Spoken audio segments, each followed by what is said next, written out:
So when you come back to these songs, and the interesting thing is that you've all been doing different things, particularly you and Robert have done lots of different things leading up to this concert. We'll come on in a minute to why it took 5 years to release the film, but before 2007, when the concert took place, you were both involved in lots of different kinds of things, very, very different to what Led Zeppelin do. The amazing thing is that when you see this concert, it's like no time has passed at all. Everything is there, like you were saying when you went to America, and it's bang, bang, bang. It was exactly like that. When you got back to rehearse, did it click immediately, or did it take a bit of time? It clicked immediately. As soon as we start playing together, I mean, we might not have spoken for a while with each other, and even then it's like, how are you doing? But it's, you know what it's like when you haven't seen someone for a long, long time, or you see them sporadically or in different circumstances. It's not as easy as when you actually pick up an instrument and start playing, and then you just fall straight back into it. It's almost as if you were playing a show 2 weeks before. We should talk about why this concert took place when it did. I mean, I know that back in 1988, you did a concert in Madison Square Garden in New York. I remember this because I was presenting it on TV, and we had all kinds of problems getting a live stream from America. But that was to celebrate Atlantic Records' 40th anniversary. And Robert mentions, I think, Ahmet Ertegun 3 times at least during the concert. Can you tell me a bit about the reason for that and the meaning that he had to the whole band, basically? Well, when we made our first record and we were looking to sign to a label, we discussed it, and we all really wanted to sign with Atlantic. There was just something about it, especially for us white soul boys. We really wanted to be with this. It had this magic aura, Atlantic Records, all the R&B, for me the jazz. And I think it might have been Jerry Wexler that actually first signed us. But then Ahmet soon took us under his wing, and it was like a kindred spirit. He produced all the records that we were in awe of, and it clicked immediately. And plus, we all seemed to like the same entertainments. Thank you. You've got to answer that question. No, sorry, I didn't say that. Leave it up to your imagination. But yes, we were very close with Ahmet. He was a friend. He wasn't a record executive. He was more than a record executive, much more. A friend and confidant. But the interesting thing is, I mean, I know the band has been offered huge amounts of money to go on tour again. You've refused to do that. But he is a person that sort of, for whatever reason, has over periods of time managed to bring you back together, it seems. So there's a very, very deep link to him as a person as well, not just as someone that worked for Atlantic Records. Yes, that's absolutely true. I mean, he was just a music man through and through. He recorded Benny King and just Ray Charles and Mingus, for goodness sake. That was, he was our kind of man. He was in it for the music. Let's go back to the beginning of the preparation for the concert, in the sense of, when did you first decide we're going to do this? And under what circumstances? Did you all sit down together? Who came up with the idea originally? I think it kind of grew. I think we did the benefit for Ahmet originally.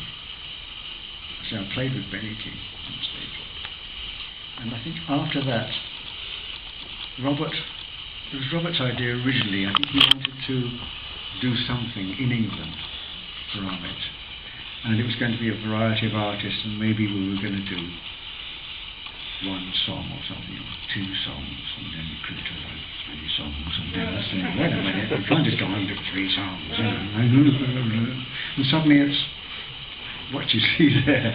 It just grew and grew and grew. It took 5 years to get the film finally out. We'll talk with Dick in a minute, maybe a little bit about that. And I think that he came very late to the project anyway, because it seems to be one of these things that developed its own dynamic. You hadn't intended necessarily to record it or to film it, but that sort of came one after another. Can you give us an idea of where you finally said, hey, we should film this? This is, because it is a historic document. No? Well, the focus was the show, to do the show, to do the one show in celebration of Ahmet's life. And that was, everything was for that show. But then I thought, well, we've got to record it, obviously. We've got to record it. And then we thought, well, we've got to film it too. And we've got to film it properly. And Dick came in with all these demands, all these cameras he wanted. And I was going, oh no, we have to put a little mini camera on. But then he convinced us that we should do it properly. And I'm bloody glad he did.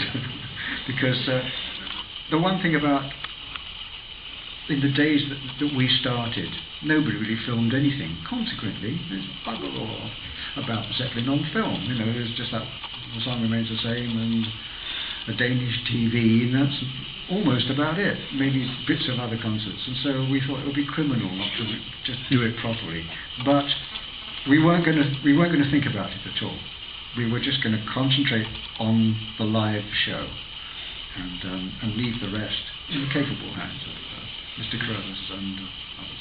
The bass player finally got into the light as well, because you were saying to me earlier, the problem in the old days with filming stuff was the bass player was always in the shadows. It was only the singer and the guitar player. Yeah, well, the bass player and the drummer, the rhythm section, people must have wondered where all that noise was coming from. Yes, it's right. You see these blokes prancing around.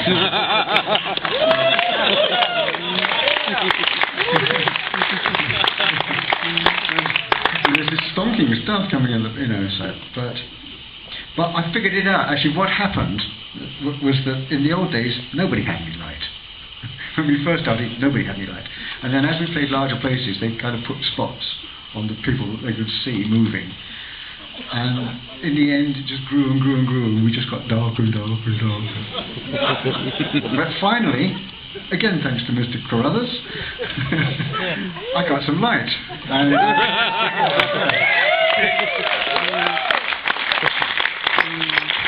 Wie gesagt, wir reden jetzt ein bisschen miteinander, aber jederzeit kann jetzt jemand was fragen, der möchte.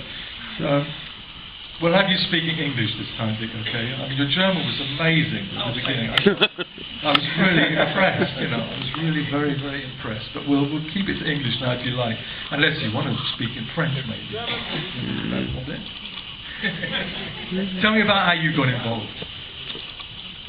Well, as John said, it was always about the gig, and I was recruited to shoot the show for the big screen. I remember at the very first big meeting we went to secretively in the hotel, the band had been to see an Elton John show, and Elton John, it was the Red Piano, I think, right? And he had a huge screen. I said, oh yeah, we want a great big screen like Fat Reg. We've got to have a bigger screen than that with Led Zeppelin. Fat Reg. Yeah, oh, well, as Elton's affectionately known. And rewind. So that was it, and that was the first thing I think, was saying, well, if this is Led Zeppelin, it's going to be this fantastic historic occasion. If we're going to do this properly and make the set the screen, we need to populate it with great videos, we need a lot of cameras, we need a lot of special effects, we need all of that, and they were fantastic in encouraging me, because I'm just a child with toys. I said, oh, I've got this great desk that can do all of these effects and we can do it all live. Do you want to go for it?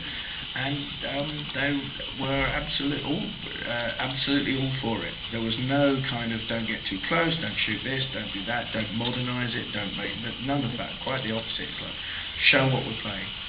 Go for the effects, make it new, make it a master of technology, make it enhance and punctuate and work with the music, but be unique. And so from the leap from that, I don't think I'm answering your question exactly, but the leap from doing that to actually putting it all into a recording was a relatively small leap.